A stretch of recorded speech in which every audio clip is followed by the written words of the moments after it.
The stagecoach wheel broke precisely 3 miles outside of Eureka, Nevada, sending Josephine Kearney tumbling into the dust with her trunk, her carefully pressed traveling dress, and all her hopes for a new life scattered around her like fallen leaves.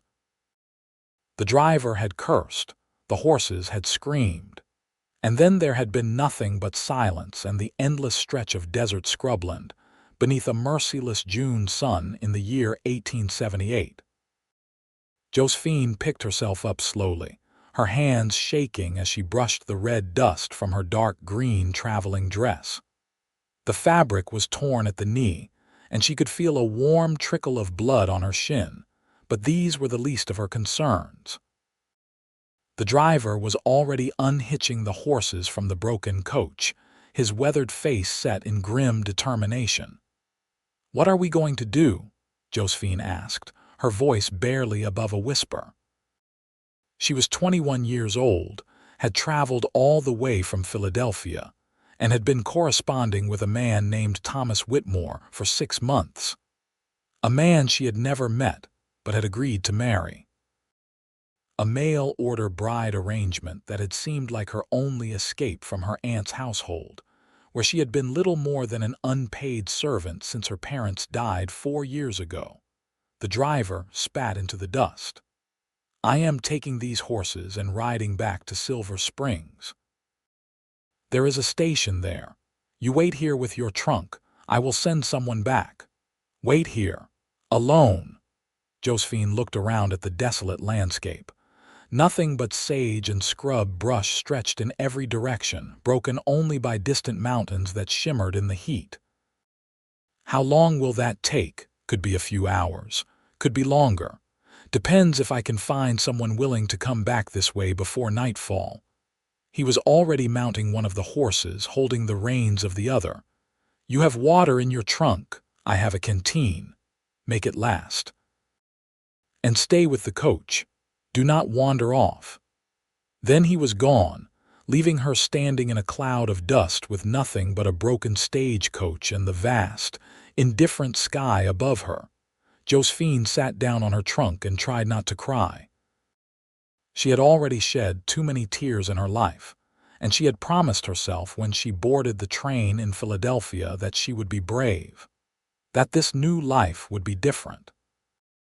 That marriage to Thomas Whitmore, a merchant in Eureka who owned a dry goods store, would give her the security and perhaps even the affection she had been denied for so long. The sun climbed higher, and the heat became oppressive. Josephine opened her canteen and took a small sip, trying to ration the water as the driver had advised. She pulled out a letter from Thomas, reading his careful handwriting for perhaps the 100th time. He wrote about his store, about the growing town of Eureka, about the mines that were bringing prosperity to the region. He wrote about wanting a wife to share his life with, someone educated and refined. He had seemed kind in his letters, if a bit formal. An hour passed. Then 2.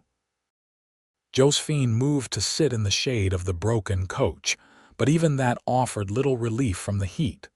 Her head began to ache and she felt dizzy. She took another sip of water, then forced herself to stop. She did not know how long she would need to make it last. It was late afternoon when she heard the sound of hoofbeats. Relief flooded through her and she stood up quickly, too quickly, and had to steady herself against the coach. But as the rider came into view, she realized it was not the stagecoach driver returning. It was a single man on a dark horse, and he was coming from the direction of Eureka, not Silver Springs. Josephine felt a flutter of fear.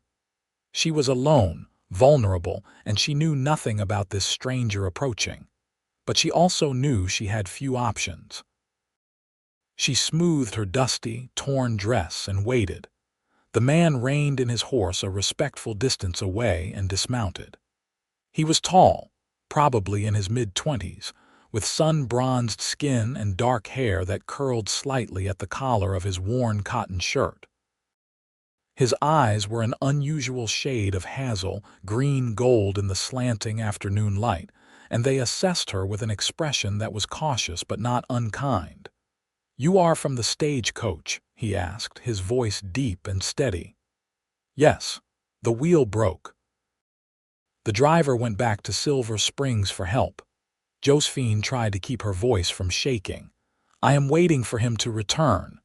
The man looked at the broken coach, then at the sun, which was beginning its slow descent toward the mountains. That was hours ago. He would not make it back before dark, even if he found help right away. "Then I will wait until tomorrow. You do not have enough water for that, and you should not be out here alone at night." He took a step closer, and Josephine instinctively took a step back. He noticed and stopped, holding up his hands. "I am not going to hurt you. My name is Xavier Kane. I have a ranch about 2 miles east of here. I was riding the fence line when I saw the coach. I came to see if anyone needed help." "I am Josephine Kearney," she said, then added, "I am to be married to Thomas Whitmore in Eureka. He is expecting me." Xavier's expression flickered with something she could not quite read. "Thomas Whitmore, I know him. He owns the dry goods store." "Yes, we have been corresponding. I am coming from Philadelphia to marry him." She did not know why she felt the need to explain so thoroughly, except perhaps to make it clear that she was not entirely alone in the world, that someone would come looking for her if she disappeared. "Then we should get you to Eureka," Xavier said. "But it will be dark soon, and it is another 3 miles on foot. My ranch is closer. You could stay there tonight and I will take you to town in the morning. My ranch hand's wife is there. You would have proper chaperonage." Josephine hesitated. Everything in her upbringing told her not to go anywhere with a strange man, but everything in her practical nature told her that Xavier Kane was right. She did not have enough water to last through the night and another day. And the thought of being alone in the darkness with whatever wild animals might roam these lands terrified her more than trusting this soft-spoken cowboy. "All right," she said finally. "Thank you for your kindness." Xavier nodded and moved to retrieve her trunk. He lifted it easily, securing it behind his saddle, then helped her mount the horse. She sat side saddle, trying to maintain some semblance of propriety, and he swung up behind her. The closeness was unsettling, but his touch was respectful, his arm steady around her waist to keep her secure. "Hold on," he said quietly, and then they were moving across the scrubland, the horse's gait smooth and even. They rode in silence for several minutes. Josephine was acutely aware of Xavier's presence behind her, the warmth of his body, the strength in the arm that kept her from falling. She tried to focus on the landscape instead, on the way the setting sun painted the mountains gold and amber. "How long have you had your ranch?" she asked, partly out of curiosity and partly to break the uncomfortable silence. 5 years. I bought the land with money I saved from working cattle drives up to Montana and Wyoming. Started with 50 head of cattle, have about 300 now." There was quiet pride in his voice. "That is impressive. It has been hard work, but it is mine. That matters." Josephine understood that sentiment more than he could know.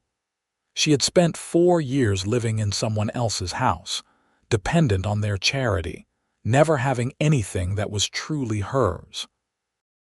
The decision to become a mail-order bride had been desperate, yes, but it had also been the only way she could see to have a home of her own. The ranch appeared as they crested a small rise. It was modest but well kept, with a sturdy wooden house, a barn, corrals, and several outbuildings.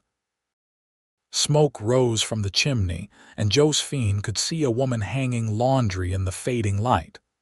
"That is Clara," Xavier said. "She and her husband Miguel work for me. They live in the smaller cabin." As they rode up, the woman looked up and waved. She was perhaps 30, with kind eyes and dark hair pulled back in a practical bun. Miguel emerged from the barn, a stocky man with a weathered face and a cautious expression. Xavier dismounted and helped Josephine down. Her legs were unsteady after the long ride, and she swayed slightly. Xavier steadied her with a hand on her elbow. "This is Josephine Kearney," he said to Clara and Miguel. "The stagecoach broke down on the road. She needs a place to stay tonight, and I will take her to Eureka in the morning. She is engaged to Thomas Whitmore." Clara's expression brightened with sympathy. "You poor thing. Come inside, you must be exhausted. I will heat some water so you can wash up, and there is stew for supper." Josephine felt tears prick her eyes at the woman's kindness. Thank you so much." The house was simple but clean, with rough-hewn furniture and colorful woven blankets that added warmth to the space. Clara showed her to a small bedroom, barely more than a closet with a narrow bed, but it looked like paradise to Josephine after the ordeal of the day. "I will bring you water and some clean clothes if you would like," Clara said. "You are about my size. That dress is ruined, I am afraid." Josephine looked down at her torn, dusty dress and nodded. "I have other clothes in my trunk, but I would be grateful for anything clean to wear tonight." Clara returned with a basin of warm water, soap, and a simple cotton dress in a soft blue. "Take your time. Supper will be ready in about an hour." Alone in the small room, Josephine washed away the dust and grime of the day, wincing as she cleaned the scrape on her shin.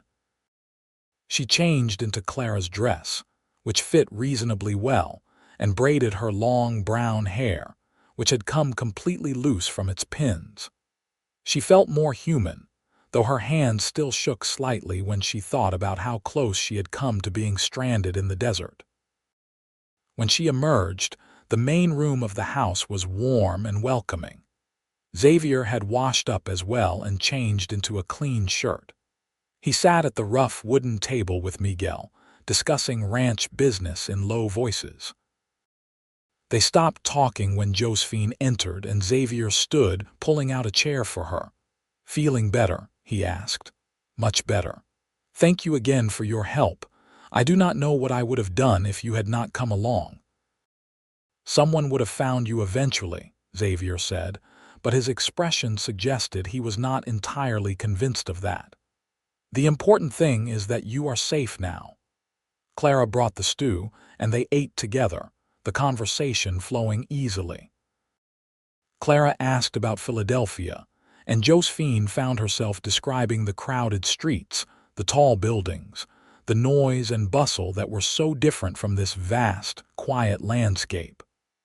"I have never been further than Carson City," Clara said wistfully. "I would like to see a big city someday." "It has its charms," Josephine admitted, "but it can also be lonely. Sometimes you can be surrounded by thousands of people and still feel completely alone." She caught Xavier watching her as she said this, his hazel eyes thoughtful. She looked away, focusing on her stew. After supper, Clara and Miguel retired to their cabin, leaving Josephine and Xavier alone in the main house. It was not entirely proper, but there seemed no way around it. Josephine sat in a chair near the fire, and Xavier took the chair opposite, maintaining a respectful distance. "Tell me about Thomas Whitmore," Xavier said after a moment. "If you do not mind my asking, you have been corresponding for 6 months, you said." "Yes. My aunt saw an advertisement he placed in a Philadelphia newspaper. She thought it would be a good solution for my situation." Josephine tried to keep the bitterness from her voice. Her aunt had been eager to be rid of her, one less mouth to feed, one less person to house. Thomas seemed kind in his letters. He wrote about wanting a companion, a partner in life. He said Eureka was a growing town with opportunities. "It is growing," Xavier agreed. "The mining has been good these past few years. Thomas has done well with his store. He is a respected businessman." Something in Xavier's tone made Josephine look up. But Xavier hesitated. "He is a good man, honest, fair in his dealings." "But," Josephine repeated, He is quite a bit older than you. 45, I would guess, and he is very set in his ways, very concerned with propriety and reputation. Xavier met her eyes. I am not trying to discourage you, I just want you to know what you are walking into. I appreciate your honesty, Josephine said quietly. 45. Thomas had never mentioned his age in his letters, and she had not thought to ask. She had pictured him as older than herself, certainly, but not quite so old. It did not change anything, though. She had no money, no family who wanted her, nowhere else to go. I am sure we will suit each other well enough. Xavier looked like he wanted to say something more, but he remained silent. The fire crackled in the hearth, and outside coyotes began their nightly chorus. What about you? Josephine asked, wanting to change the subject. Do you have plans to marry? A shadow crossed Xavier's face. I was engaged once, 3 years ago, to a woman named Catherine. She came out from St. Louis to marry me, saw the ranch, saw how hard the life would be, and took the next stage back east. He said it matter-of-factly, but Josephine could hear the old hurt beneath the words. I am sorry. Do not be. She was right to go. This life is not for everyone. It takes a certain kind of strength to build something from nothing out here. He stood abruptly. You should get some rest. We will leave for Eureka early tomorrow morning. Josephine wanted to say something more to comfort him somehow, but she did not know what to say. She stood and moved toward the small bedroom. At the doorway, she turned back. Thank you, Xavier, for everything. He nodded, his expression unreadable in the firelight. Sleep well, Josephine. But sleep did not come easily. Josephine lay in the narrow bed, listening to the unfamiliar sounds of the ranch at night. She thought about Thomas Whitmore, trying to reconcile the image she had built in her mind with the reality of a 45-year-old man set in his ways. She thought about Xavier Kane, with his quiet competence and his kind eyes and the pain he had tried to hide when he spoke of his broken engagement. She thought about the words she had said at dinner about being lonely in a crowd, and she wondered if she was about to make a terrible mistake. The next morning dawned clear and bright. Clara made breakfast, and Josephine changed back into one of her own dresses from her trunk, a simple gray traveling dress that was more practical than the green one she had ruined. Xavier hitched his horse to a small wagon so they could transport her trunk, and by the time the sun was fully up, they were on their way to Eureka. The town appeared gradually, first a few scattered buildings, then more densely packed structures along a main street. Eureka was indeed a growing town, with false-fronted stores, a bank, a hotel, a church, and numerous saloons. The mines in the surrounding hills had brought prosperity, and it showed in the bustling activity even early on a Sunday morning.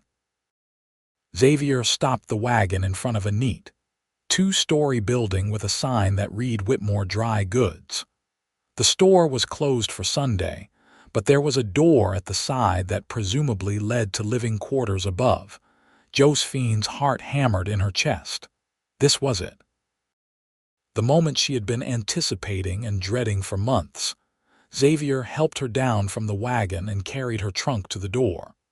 Before he could knock, the door opened, and a man stepped out. Thomas Whitmore was indeed in his mid-40s, with graying hair combed neatly back and a well-trimmed beard. He was dressed formally, even on a Sunday morning, in a dark suit with a starched collar. He was not unattractive, but there was a severity to his expression that made Josephine's stomach clench. "Miss Kearney," he said, looking her up and down in a way that made her feel like merchandise being appraised. "You are a day late. I expected you yesterday." "The stage coach broke down," Josephine said, trying to keep her voice steady. "I would have been here yesterday if not for the accident." Thomas's gaze shifted to Xavier and his expression hardened. "Kane, I should have known. Always playing the hero, are you not?" "The lady needed help," Xavier said evenly. She stayed at my ranch last night under proper chaperonage and is delivered to you safely now." "I am sure she is," Thomas said, but there was an edge to his voice that Josephine did not like. "Thank you for your assistance." "I will take Miss Kearney from here." Xavier hesitated, then turned to Josephine. "If you ever need anything, the ranch is 2 miles east of where the stagecoach broke down. Just follow the fence line." "Thank you, Xavier," Josephine said softly. "I will not forget your kindness." Their eyes met for a moment, and something passed between them, something Josephine could not name. Then Xavier tipped his hat, climbed back onto the wagon, and drove away.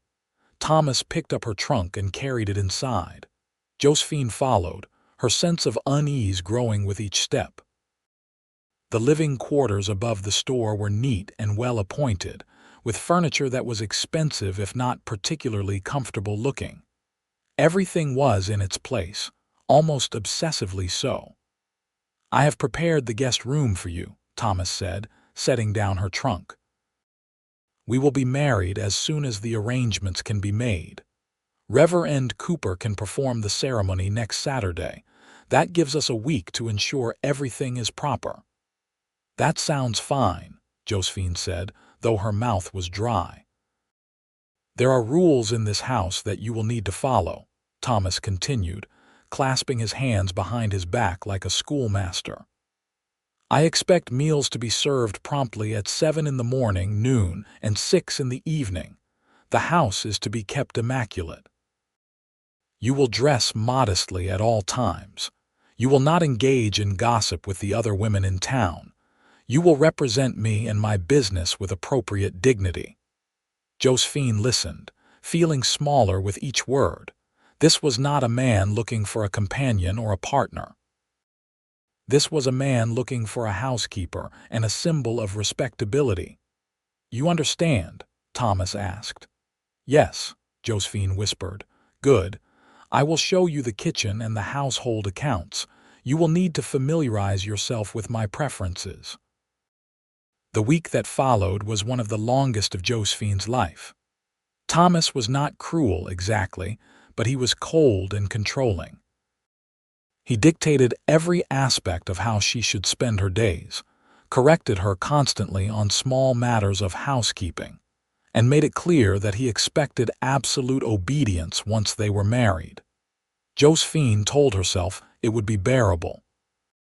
She had survived living with her aunt, who had been openly contemptuous. Surely she could survive living with Thomas, who was at least civil. She would have a home, security, a position in society. It was more than many women had. But at night, lying in the narrow guest bed, she found herself thinking about Xavier Kane, about the way he had helped her without expecting anything in return, about the warmth in his eyes and the quiet respect he had shown her, about his ranch and the life he was building there through his own hard work. She wondered what he was doing, whether he ever thought about her. On Wednesday afternoon, Thomas sent her to the general store to purchase some items for the wedding breakfast. Josephine was grateful for the excuse to leave the house, to breathe air that did not feel quite so stifling. The general store was crowded, and Josephine took her time selecting what she needed. As she was paying, she heard a familiar voice behind her. "Josephine." She turned to find Clara, Xavier's housekeeper, with a basket over her arm and a warm smile on her face. "Clara, how lovely to see you." "How are you settling in?" Clara asked, her eyes searching Josephine's face. "Is everything well?" "Yes, of course," Josephine said automatically. Then, seeing the concern in Clara's expression, she added more honestly, "It is an adjustment." Clara glanced around, then lowered her voice. "Thomas Whitmore is not an easy man. My cousin worked for him for a time in the store. She said he was very particular, very difficult to please." "I will manage," Josephine said, though her heart sank. "The wedding is on Saturday." "So soon?" Clara looked troubled. "Josephine, if you are having doubts, if you need more time, you could say something." "And go where? Do what?" Josephine shook her head. I have no family, no means of support. I came here to marry Thomas, and that is what I will do." Clara started to say something more, but at that moment, Thomas appeared in the store. His eyes went immediately to Josephine, taking in her conversation with Clara, and his mouth tightened. "Miss Kearney, I thought you were simply purchasing supplies, not engaging in idle conversation." "I am sorry," Josephine said quickly. "I was just finishing up." Thomas took her purchases and her arm, steering her toward the door. "You will learn that I do not appreciate my household engaging in town gossip. It reflects poorly on my business." "We were not gossiping," Josephine protested. "Clara was simply being friendly." "Clara is a ranch hand's wife. You will be a merchant's wife. There is a difference in station that should be observed." Thomas's grip on her arm tightened slightly. "I expect you to be more mindful of such things in the future." Josephine bit back the retort that rose to her lips. She had been raised to be polite to everyone, regardless of their station.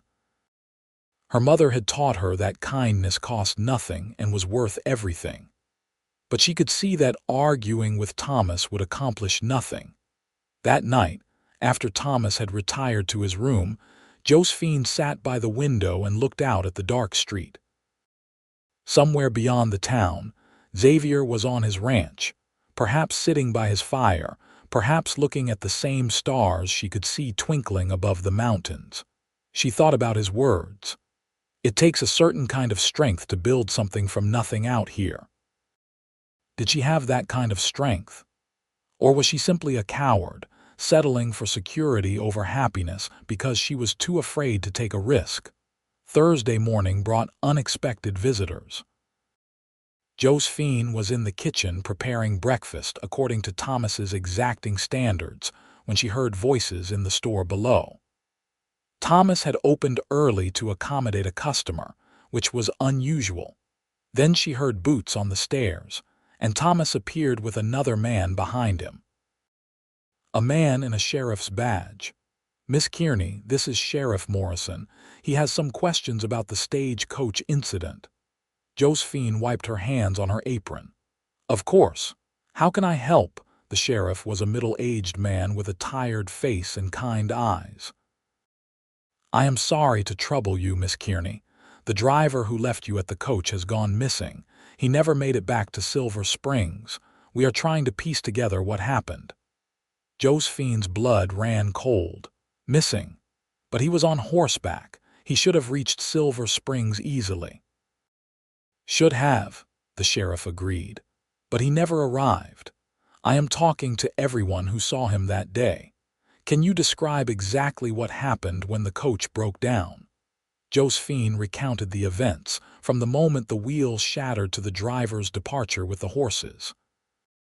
The sheriff took notes, his expression growing grimmer. "And then Xavier Kane found you?" "Yes. A few hours later. He brought me back to his ranch for the night and delivered me here the next morning." The sheriff nodded. "That matches what Kane told me. He is a good man." "You were lucky he came along when he did." "What do you think happened to the driver?" Josephine asked. "Hard to say. Could have been an accident, could have been something worse. We have had some trouble with bandits on that road." The sheriff put away his notes.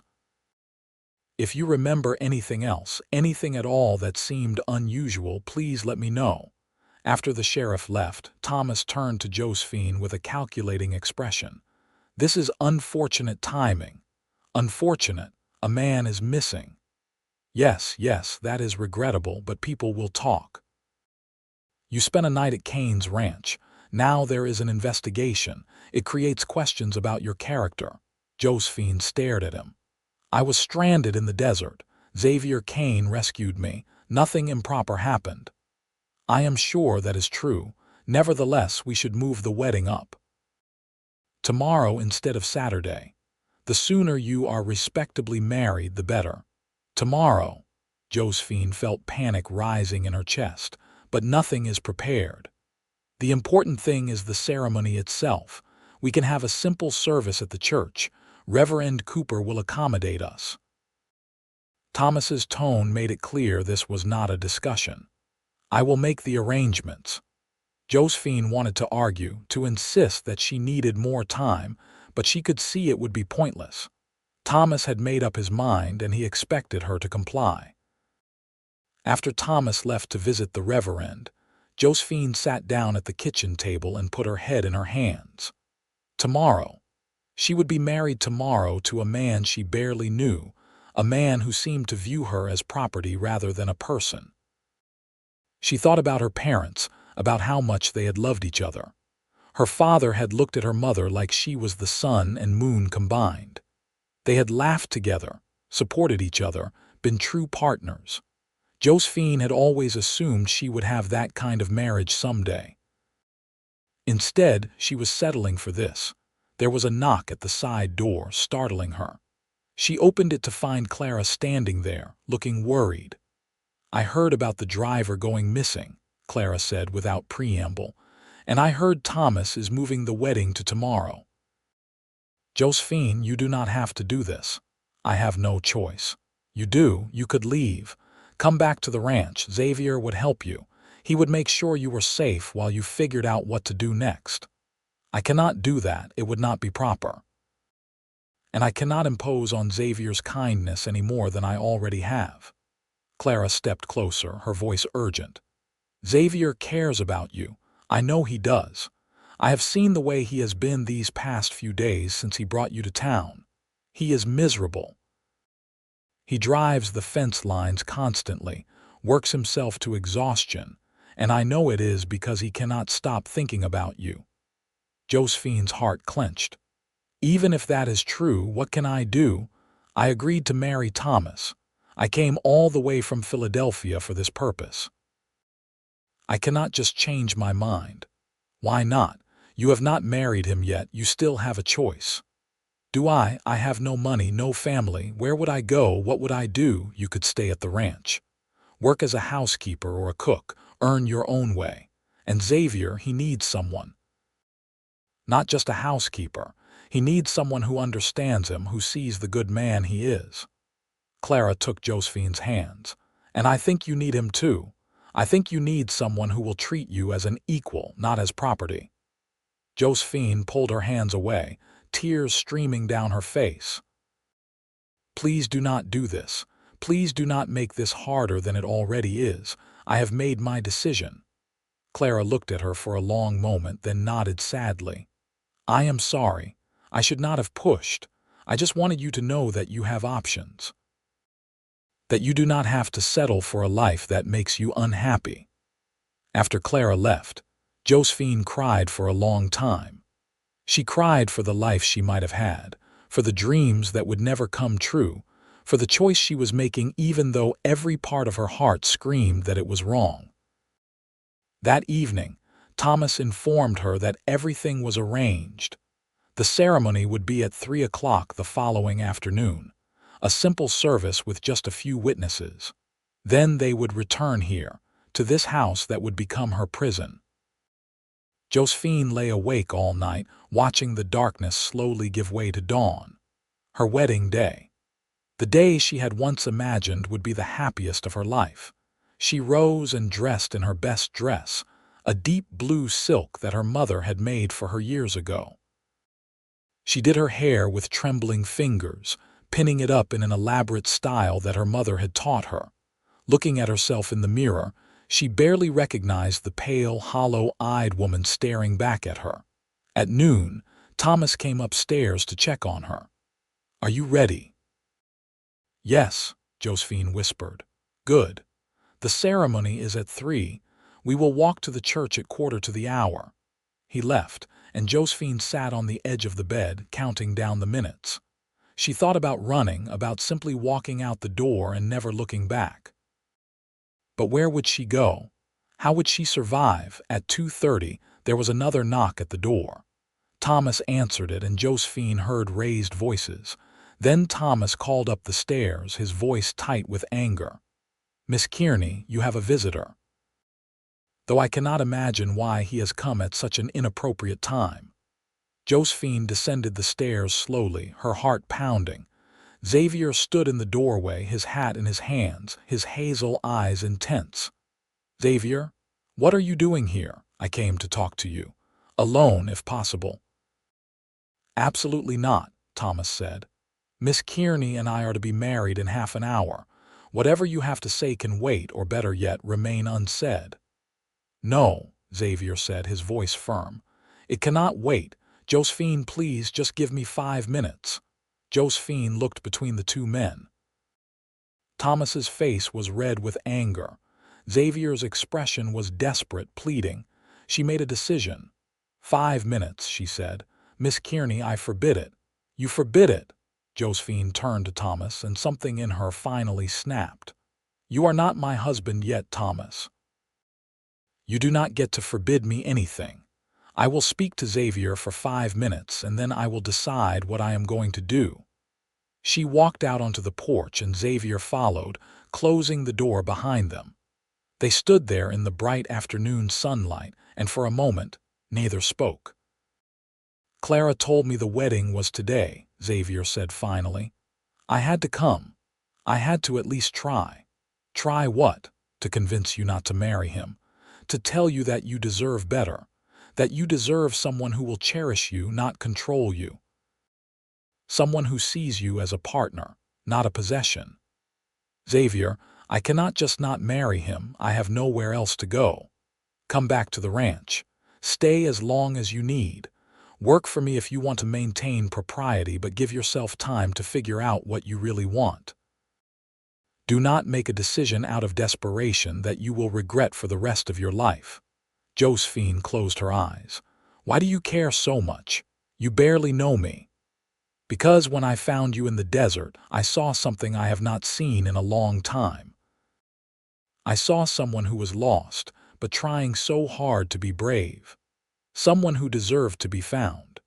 And these past few days, I have not been able to stop thinking about you, about the way you talked about feeling lonely in a crowd, about the sadness in your eyes when you talked about your situation, about how wrong it feels to let you marry a man who will never appreciate who you are."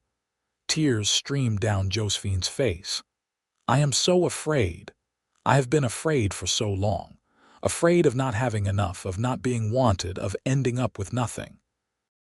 Thomas offers security even if he does not offer affection. But what kind of life is that? Living with someone who makes you feel small and controlled. Xavier stepped closer, his voice gentle. "Josephine, you were never lost. You were just finding your way home. And I do not think home is in that house with Thomas Whitmore." The door opened, and Thomas stepped out. "Your 5 minutes are up, Kane. Miss Kearney, we need to leave for the church now." Josephine looked at Thomas, really looked at him.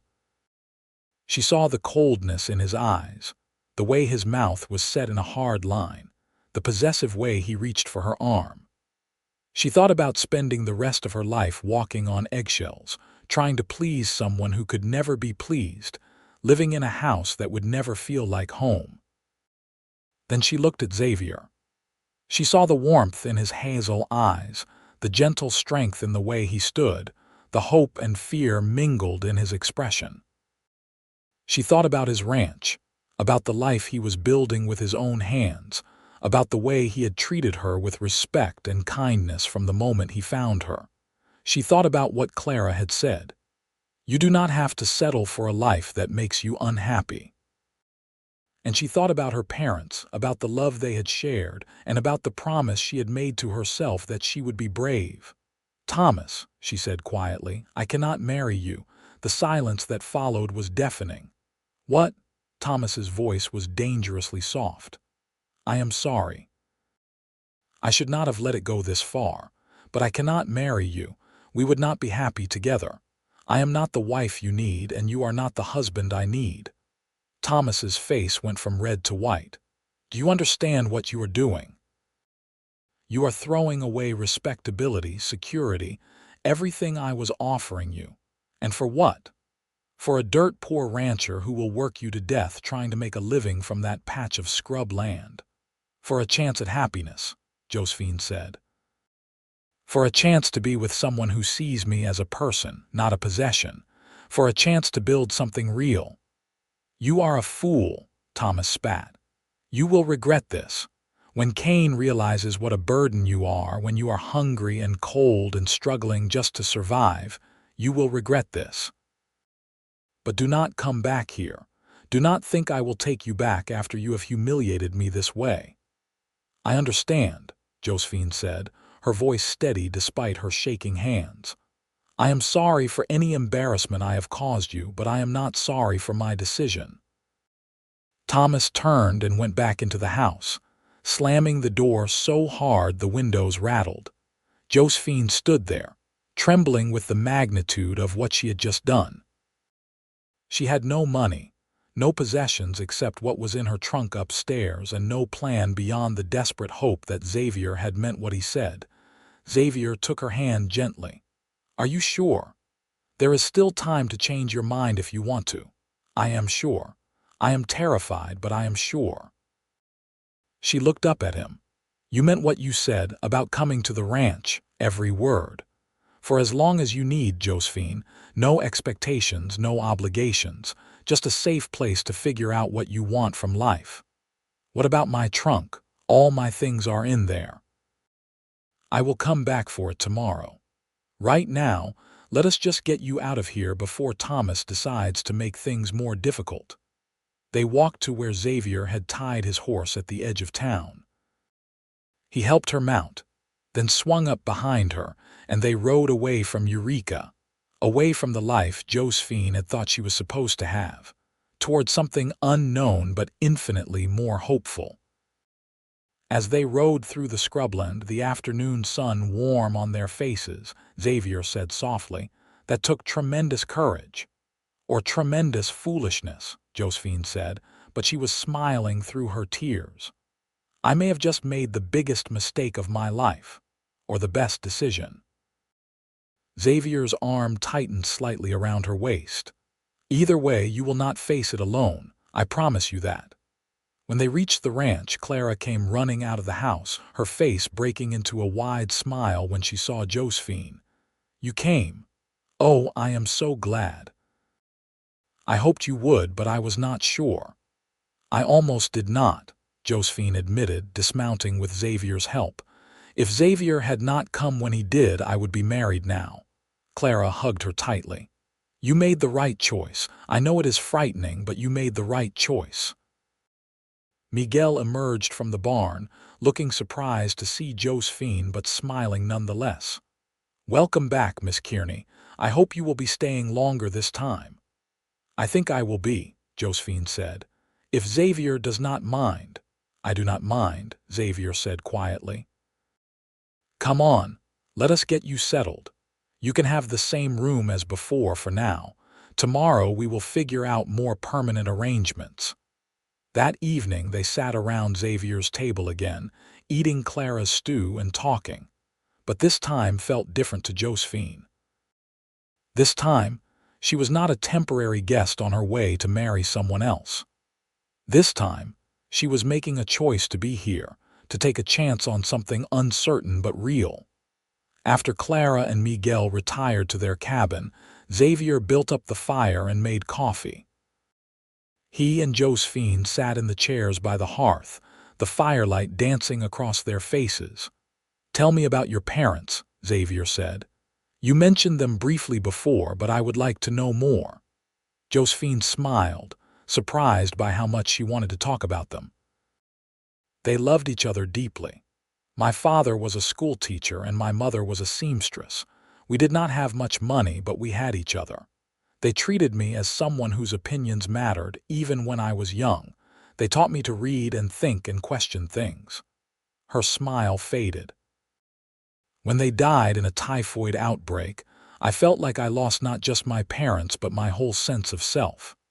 My aunt took me in, but she always made it clear I was a burden. She wanted me to be quiet, obedient, invisible. When Thomas's advertisement appeared, she practically pushed me out the door. I am sorry you lost them, Xavier said, but I am grateful they taught you to value yourself, even if your aunt tried to make you forget it.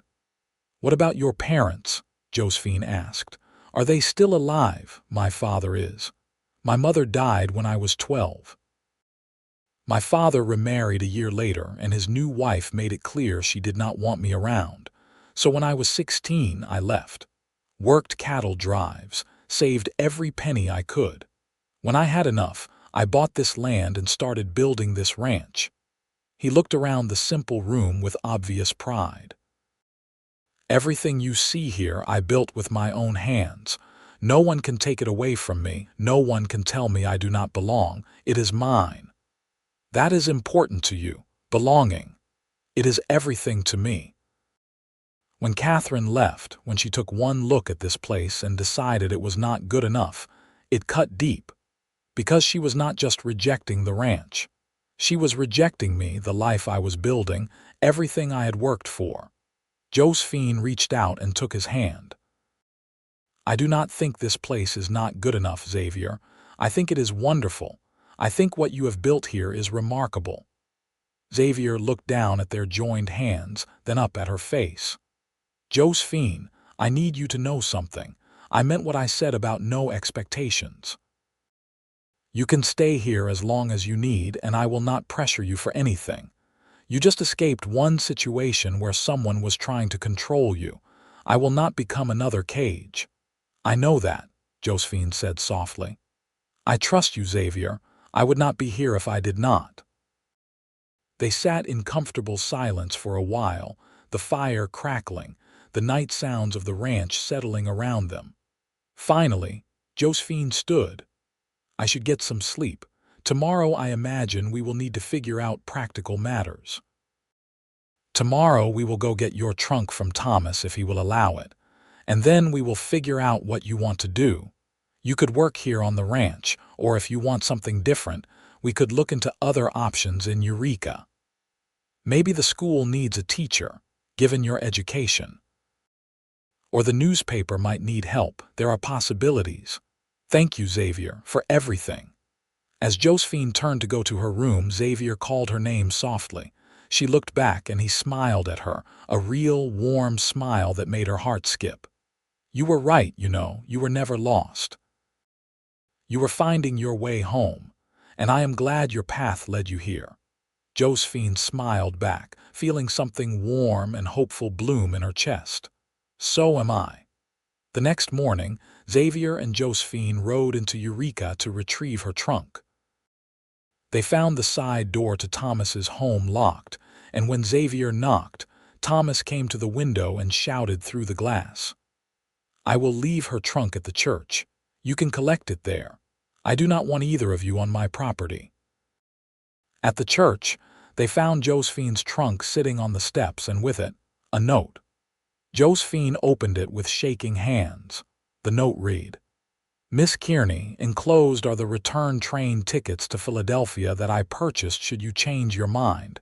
I suggest you use them. The life you think you are choosing will only lead to hardship and regret, but that is no longer my concern. Thomas Whitmore. Inside the envelope were indeed 2 train tickets, already validated, good for passage back east. Josephine stared at them for a long moment, then carefully tore them into small pieces and let them flutter away in the wind. No regrets, Xavier asked quietly. Not about this decision. Whatever happens, I am choosing my own path now. That matters. Over the following weeks, Josephine settled into life on the ranch. She helped Clara with the cooking and cleaning, learning the rhythms of ranch life. She learned to make bread in the outdoor oven, to preserve vegetables, to make soap and candles. Clara taught her with patience and humor, and the 2 women became close friends. Miguel taught her about the animals, showing her how to feed the chickens and collect eggs, how to milk the cow, how to recognize when the horses needed attention. He was quieter than Clara, but just as kind, and Josephine appreciated his gentle instruction. Xavier was different around her now, more open, more willing to share his thoughts and dreams.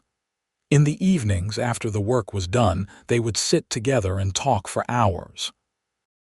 He told her about his plans to expand the herd, about wanting to someday have horses as well as cattle.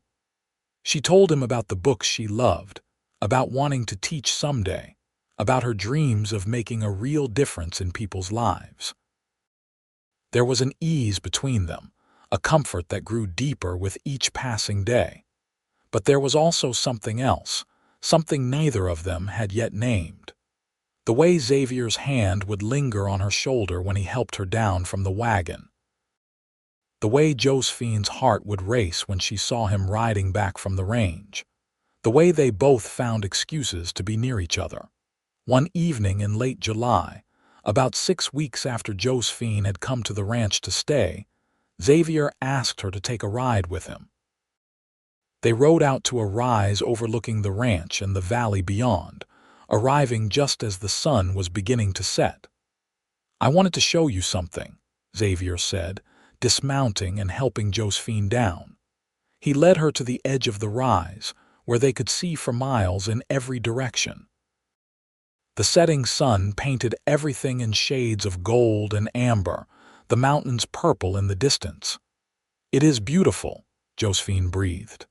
"When I first came here, when I bought this land, I used to come up here every evening.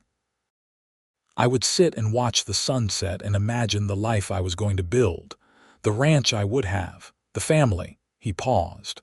"After Catherine left, I stopped coming here. It hurt too much to think about those dreams, to wonder if they would ever come true. Why did you bring me here now?"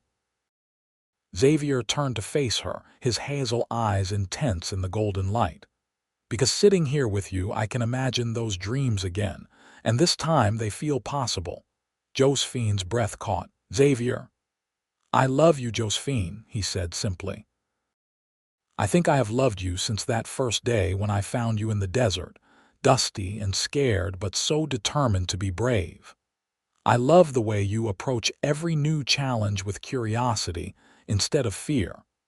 I love the way you treat everyone with kindness and respect, no matter their station. I love the sound of your laughter and the way you get excited talking about books. I love everything about you, and I do not want to imagine my life without you in it." Tears streamed down Josephine's face. "I love you too. I think I knew that day I walked away from Thomas, that it was not just about escaping a bad situation. It was about moving toward something better, toward you. You make me feel seen and valued in a way I have never felt before. You make me want to be braver, stronger, better. And I cannot imagine my life without you in it either." Xavier cupped her face gently in his hands, his thumbs brushing away her tears. "Then marry me, not because you need security or because you have nowhere else to go, but because you want to build a life with me, because you want to be my partner in every sense of the word. Marry me because you love me and I love you, and that is reason enough." "Yes," Josephine whispered. "Yes, I will marry you." Xavier kissed her then, soft and sweet and full of promise, as the sun sank below the mountains and the first stars began to appear in the darkening sky. They were married 3 weeks later in a simple ceremony at the church in Eureka, with Clara and Miguel as witnesses and a handful of friends Xavier had made in the territory. Thomas was notably absent, as Josephine had expected, but she found she did not care. She was surrounded by people who genuinely cared about her and Xavier, and that was what mattered. She wore a new dress that Clara had helped her make, a cream-colored cotton with delicate embroidery at the collar and cuffs. Clara had woven wildflowers into her hair, and she felt beautiful in a way that had nothing to do with fancy clothes and everything to do with the love and joy radiating from inside her. Xavier wore his best suit, his dark hair neatly combed, his eyes bright with happiness. When he took her hand and spoke his vows, his voice was steady and sure, full of commitment and love. Reverend Cooper pronounced them husband and wife, and when Xavier kissed her, Josephine felt like her heart might burst from joy. This was what she had dreamed of, what she had hoped for, what she had been afraid she would never find. A partnership based on love and respect, a union of two people who chose each other freely. They had a simple celebration at the ranch, with food and music and dancing under the stars. Miguel played his guitar and they danced on the porch, Xavier holding Josephine close as they swayed to the music. "Happy," he murmured against her hair. "Happier than I ever thought possible," she replied. As the evening wore on and Clara and Miguel retired to their cabin, Xavier led Josephine into the house, into their room which he had spent the past weeks preparing. A new, larger bed, curtains at the windows, a quilt that Clara had helped him make, stitched with careful love. He was gentle with her, patient, taking his time to ensure her comfort and pleasure. And when they lay together afterward, tangled in the quilts and each other, Josephine felt a peace she had never known before. She was home, truly home, in a way that had nothing to do with buildings and everything to do with the man beside her. The months that followed were full of hard work, but also joy. Josephine threw herself into learning everything she could about ranch life. She learned to ride well, to help with the cattle, to manage the household accounts. Xavier taught her with patience and pride, clearly delighted by her eagerness to be a full partner in the ranch's operations. In the evenings, they would sit together and plan for the future. They talked about expanding the herd, about buying more land, about eventually breeding horses. They talked about the children they hoped to have someday, about the family they would build together. In September, Josephine approached Reverend Cooper about starting a school. Many of the ranch families in the area had children who received no formal education, and Josephine felt called to do something about it. With Xavier's support and encouragement, she began holding classes 2 days a week in the church, teaching reading, writing, and arithmetic to a dozen eager students. Xavier would ride in to pick her up after class, and Josephine would see the pride in his eyes as she said goodbye to her students. He never made her feel like her teaching was taking away from the ranch or from their life together. Instead, he supported it fully, seeing it as an important part of who she was. In November, a letter arrived from Philadelphia. Josephine's aunt had heard through some connection that Josephine had married a rancher instead of Thomas Whitmore. The letter was full of recriminations and dire predictions about Josephine's future. She would live in poverty, the letter said. She would regret her foolish choice. She would amount to nothing. Josephine read the letter once, then threw it into the fire and watched it burn. Xavier came up behind her and wrapped his arms around her waist. "Everything all right. Everything is perfect," Josephine said, meaning it. She did not need her aunt's approval or understanding. She had found her place in the world, and it was here with Xavier. Winter came, bringing cold winds and occasional snow. The ranch work continued, harder now with the weather, but Josephine learned to adapt. She learned to dress in layers, to move quickly from the warm house to the barn, to read the signs of an approaching storm. Clara taught her to make hearty stews and soups that would stick to their ribs during the long, cold days. On Christmas Eve, Xavier surprised Josephine with a gift. A beautiful rocking chair, handcrafted from oak with her initials carved into the back. "For our future," he said softly. "For the children we will rock to sleep in this chair someday." Josephine traced the letters of her new initials, Josephine Kane, and felt tears prick her eyes. "It is beautiful, thank you." "Thank you," Xavier said, pulling her into his arms, "for choosing this life, for choosing me, for being exactly the partner I needed." In January, Josephine realized she was pregnant. She told Xavier one evening by the fire, and his face lit up with such joy that it took her breath away. "A child," he said, wonder in his voice. "We are going to have a child. Are you happy?" "Happy does not even begin to describe what I am feeling." He knelt in front of her chair and placed his hand gently on her still flat stomach. "A child, our child, the first of many, I hope." "Not too many," Josephine said with a laugh. "Let us see how this first one goes." Xavier kissed her tenderly. "Whatever you want, however many you want. As long as I have you, I have everything." The pregnancy progressed smoothly, and Josephine continued teaching her classes as long as she was able. The ranch families were supportive and kind, offering advice and hand-me-down baby clothes. Clara was especially excited, already planning how she would help with the baby. In August, when the heat was oppressive and Josephine felt like an overstuffed sausage, she went into labor. Clara stayed with her while Xavier rode to fetch the doctor from Eureka. But the baby was in a hurry, and Clara ended up delivering the child herself. A healthy, squalling baby boy with a shock of dark hair and his father's hazel eyes.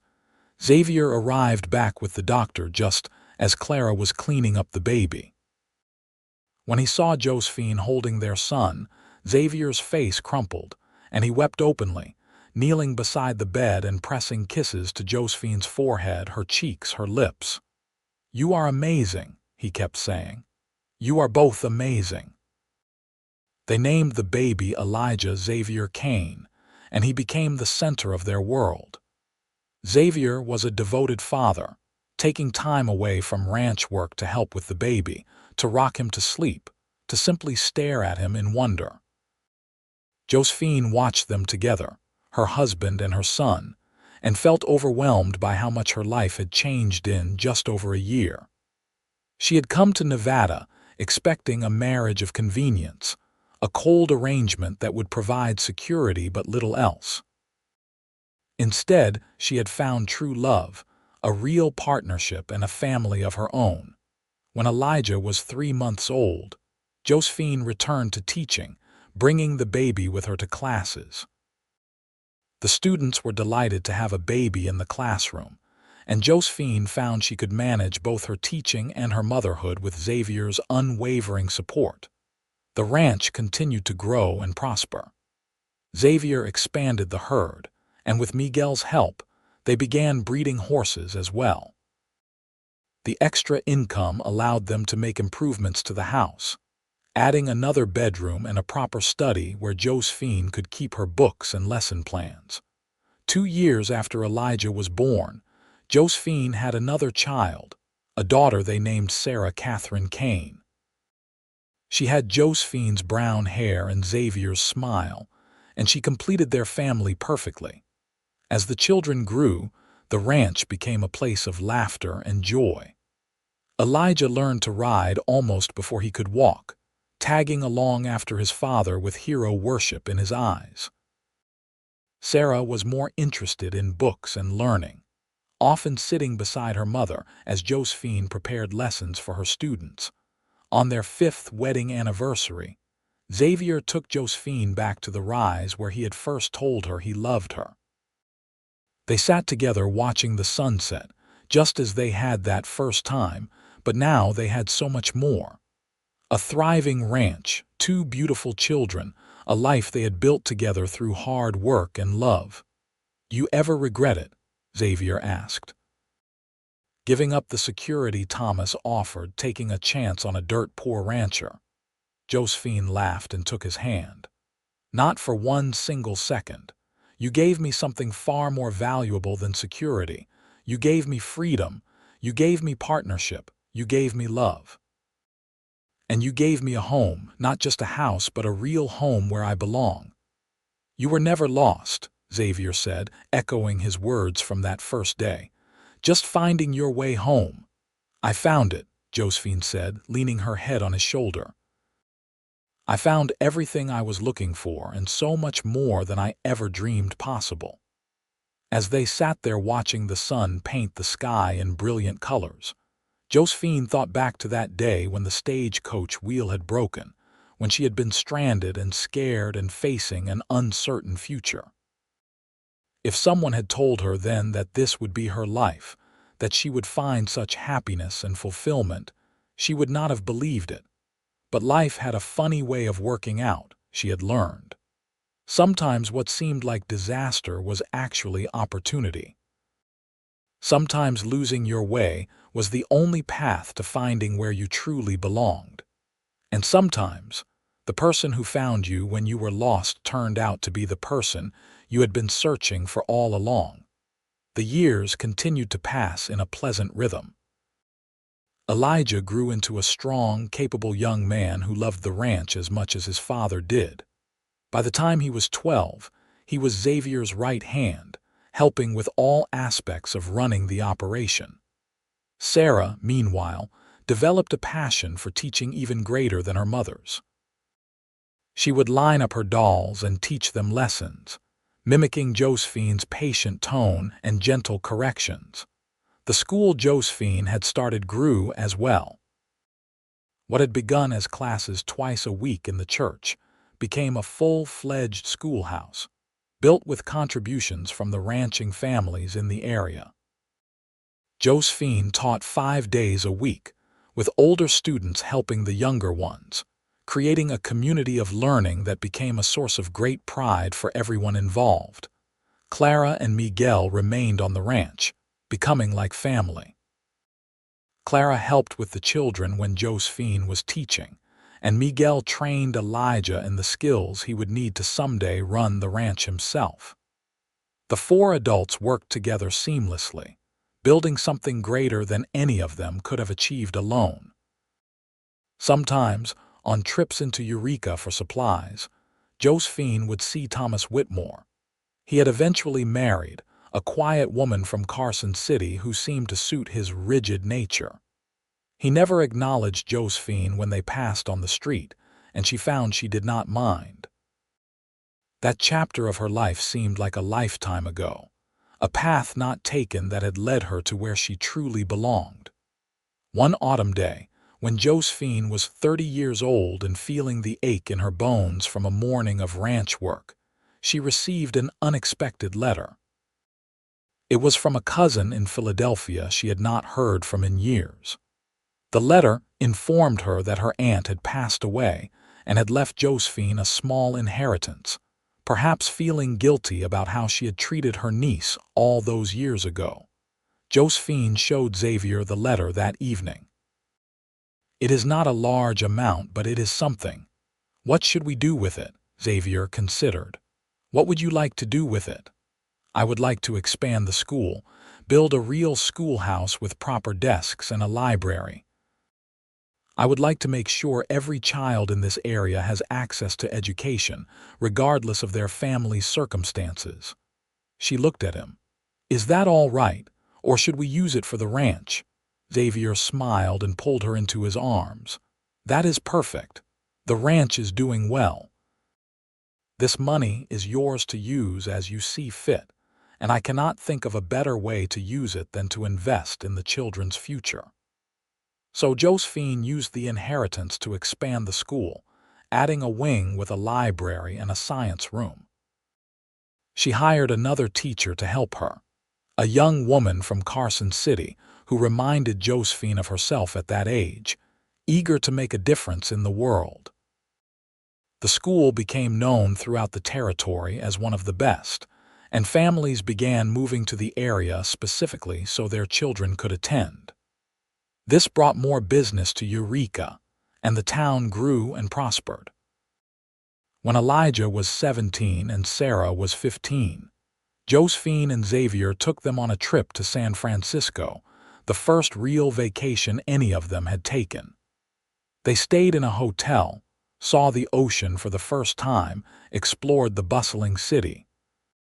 The children were wide-eyed with wonder, and Josephine and Xavier delighted in showing them a world beyond the ranch and Eureka. On their last evening in the city, as they watched the sun set over the Pacific Ocean, Sarah said, "It is beautiful here, but I miss home." "Me too," Elijah agreed.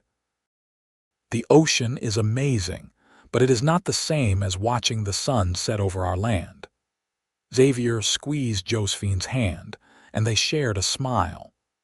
Their children understood what they had built, understood the value of home and family and land you could call your own. As they traveled back to Nevada, Josephine reflected on the journey her life had taken. She had left Philadelphia as a frightened, desperate young woman, hoping for nothing more than basic security. She had arrived in Nevada lost, broken down in the desert both literally and figuratively. But Xavier had found her, and in finding her, he had given her the chance to find herself. Now, looking at her husband and her children, at the life they had built together, she felt nothing but gratitude. Gratitude for the broken stagecoach wheel that had stranded her. Gratitude for Xavier's decision to ride his fence line that particular day. Gratitude for the courage to walk away from security and choose love instead. When Josephine was 45 years old, Elijah married a rancher's daughter from a neighboring property, a smart, capable young woman named Emma who fit perfectly into their family. The young couple built a house on the ranch, planning to eventually take over the operation from Xavier and Miguel, who were both feeling their age. Sarah, meanwhile, went to San Francisco to attend a teacher training college, determined to bring back the latest educational methods to the school her mother had founded. Josephine missed her terribly, but was immensely proud of her daughter's ambition and drive. Xavier and Josephine, with their children grown and starting lives of their own, found themselves with time to simply be together again, to remember what had drawn them to each other in the first place.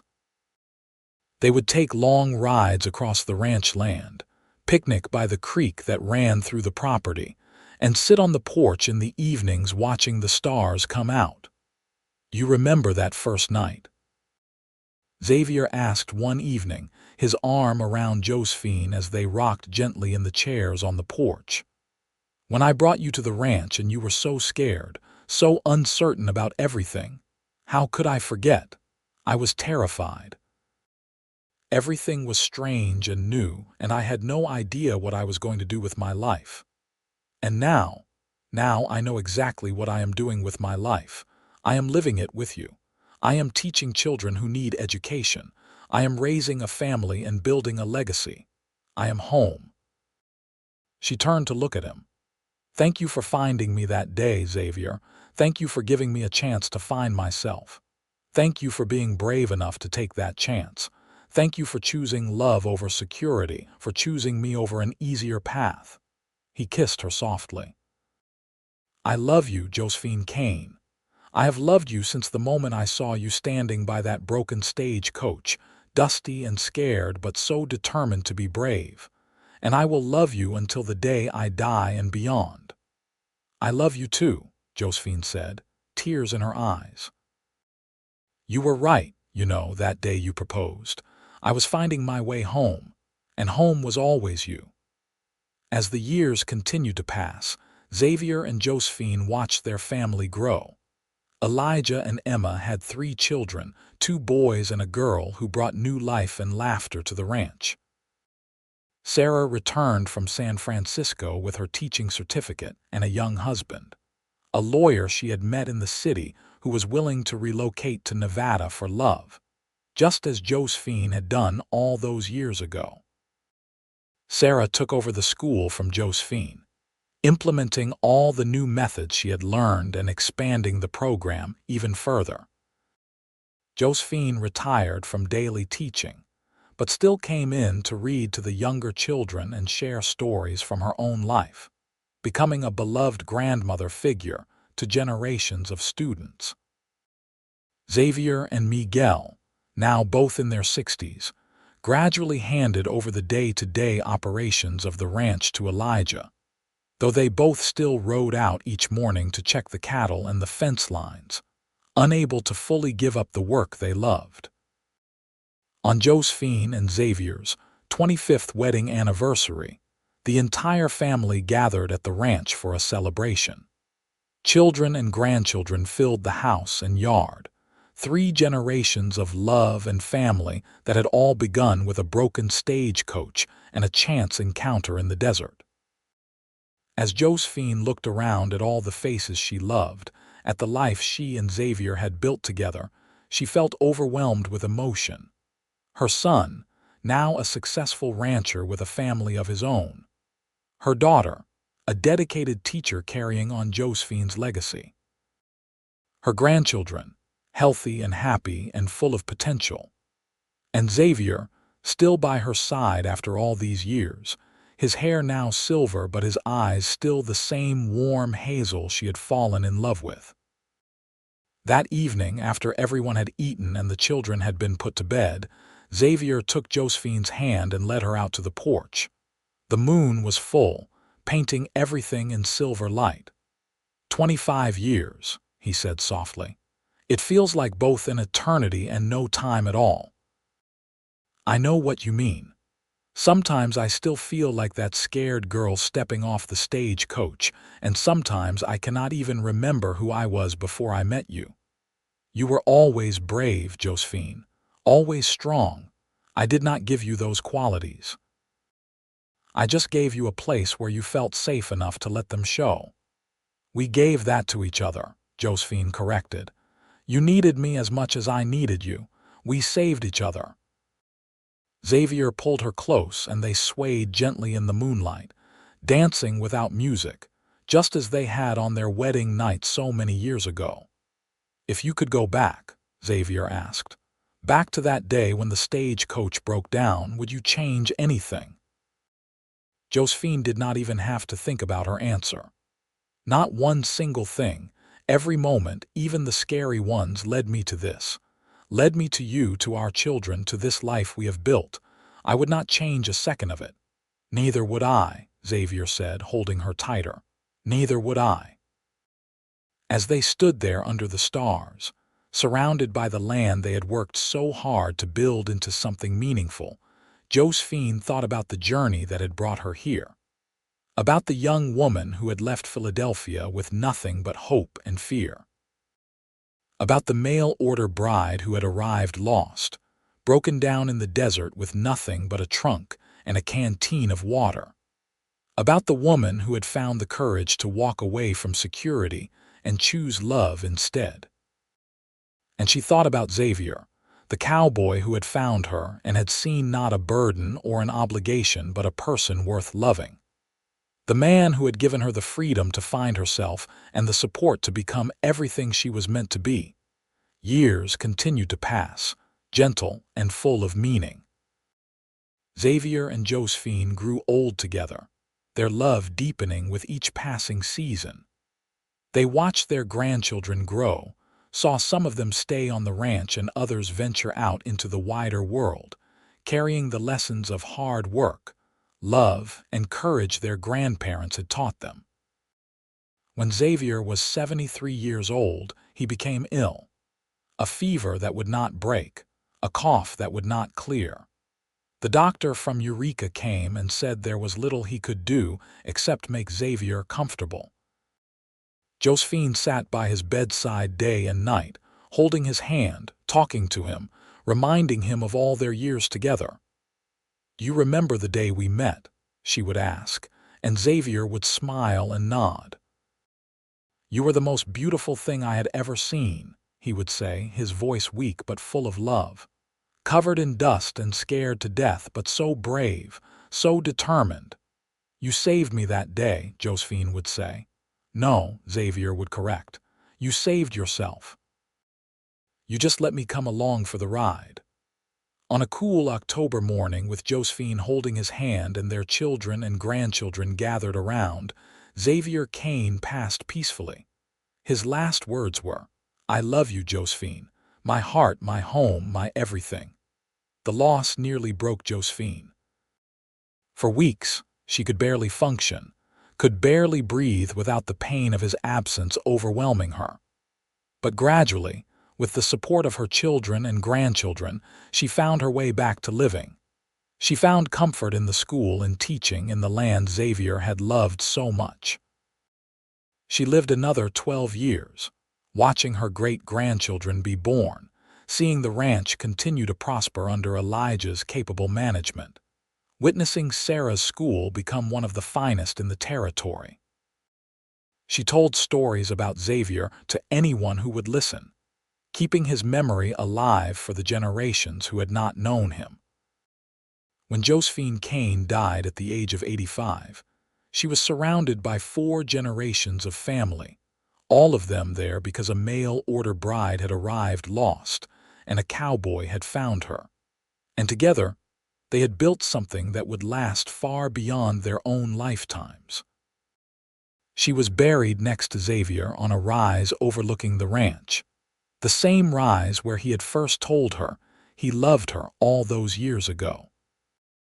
The school Josephine founded still stands, expanded and modernized but still bearing her name, still dedicated to the principle that every child deserves an education regardless of their circumstances.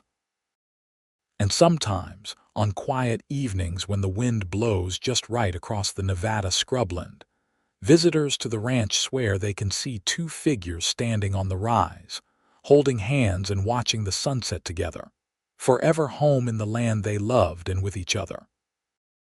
The story of the mail-order bride who arrived lost and the cowboy who found her became local legend, passed down through generations. A reminder that sometimes the worst moments of our lives lead us to the best things. That courage and love can overcome any obstacle. That home is not a place but a person or people who make you feel like you finally belong. And that sometimes, when you feel most lost, you are actually exactly where you need to be, finding your way to the life you were always meant to live.